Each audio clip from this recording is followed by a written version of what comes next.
ಇತಿಹಾಸ ಪ್ರಸಿದ್ಧ ಪುರಾತನ ದೇವಾಲಯದಲ್ಲಿ ಶ್ರೀರಾಮಲಿಂಗೇಶ್ವರ ಸೇರಿ ಇನ್ನೂ ಹಲವು ದೇವರ ಮೂರ್ತಿಗಳನ್ನು ಕಿಡಿಗೇಡಿಗಳು ಭಗ್ನಗೊಳಿಸಿ ಅಟ್ಟಹಾಸವನ್ನ ಮೆರೆದಿದ್ದಾರೆ.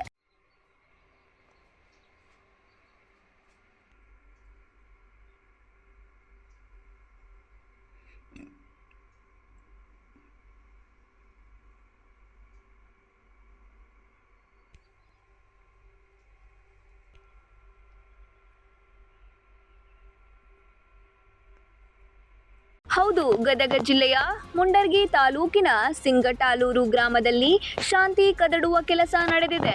ತುಂಗಭದ್ರಾ ನದಿ ತೀರದಲ್ಲಿರುವ ಪವಿತ್ರ ಕ್ಷೇತ್ರಗಳಲ್ಲಿ ಒಂದಾದ ಶ್ರೀರಾಮಲಿಂಗೇಶ್ವರ ದೇವಾಲಯದ ಆವರಣದಲ್ಲಿ ದುಷ್ಕರ್ಮಿಗಳು ಅಟ್ಟಹಾಸ ಮೆರೆದಿದ್ದಾರೆ.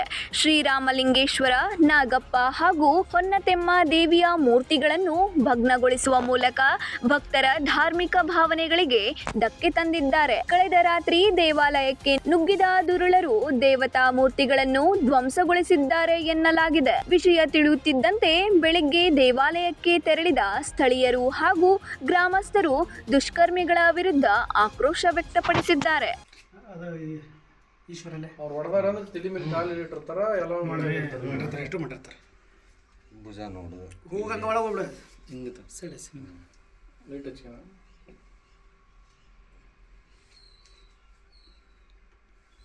ಬಕಲ್ವರೆಗೆ ಹೋಗಿ ಅಂದ್ರೆ ಕ್ಲಿಯರ್ ಆಗಿ ಜೂಮ್ ಮಾಡಿದೆ.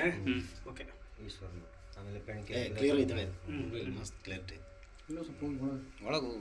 ವಿಷಯ ತಿಳಿದ ಮುಂಡರ್ಗಿ ಪೊಲೀಸರು ಸ್ಥಳಕ್ಕೆ ಭೇಟಿ ನೀಡಿ ಪರಿಶೀಲನೆ ನಡೆಸಿ ಆರೋಪಿಗಳ ಬಂಧನಕ್ಕೆ ಜಾಲ ಬೀಸಿದ್ದಾರೆ. ಇನ್ನು ಕೂಡಲೇ ಆರೋಪಿಗಳನ್ನು ಬಂಧಿಸಿ ಕಠಿಣ ಕ್ರಮ ಜರುಗಿಸಬೇಕು ಎಂಬುದು ಭಕ್ತರ ಒತ್ತಾಯವಾಗಿದೆ.